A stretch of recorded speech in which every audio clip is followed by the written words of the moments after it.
I'm Marlene with AccuQuilt, and recently there's been a lot of questions in regards to how to assemble the Cozy Rags quilt. I did my first video, and so this is a sequel to my first video on how to continue on and assemble it. You take your 8.5-inch rag die, which I've outlined the blade area so that you can help to minimize waste, and it sort of helps to kind of cut your blocks down to 9.5 by 9.5 inch blocks to save time. You'll cut those through as we've done here, and you can see that out comes your pre-fringed fabric block all the way around. It's 3/4 inch fringe, and you know how long that would take you to do if you did it by scissors.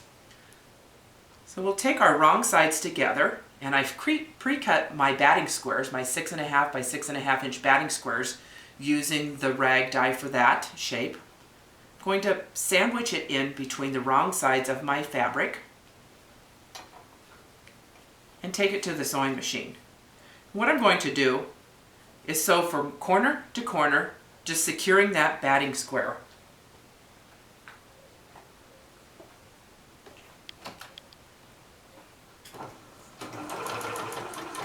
You can just kind of eyeball it, making a big X.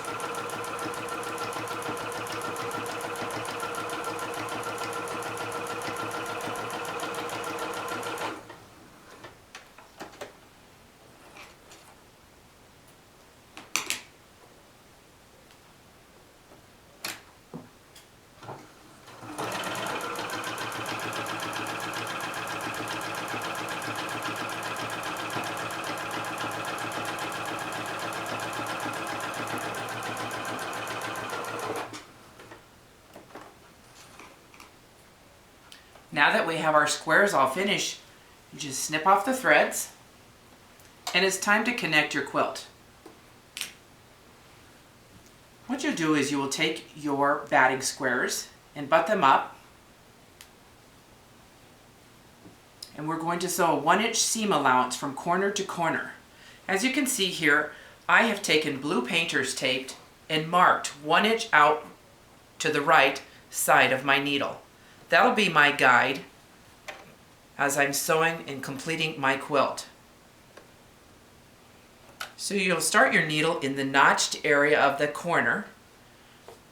Fringe is all facing out on all 4 layers.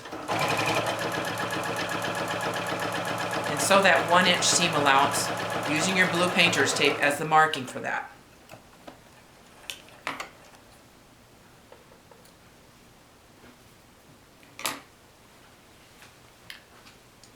So your fringe is all out on one side, and the back of your quilt is nice and smooth. You'll continue to add your blocks and connect them for however long or however wide you desire your quilt to be. Then don't forget to take it to your washing machine to make it blossom.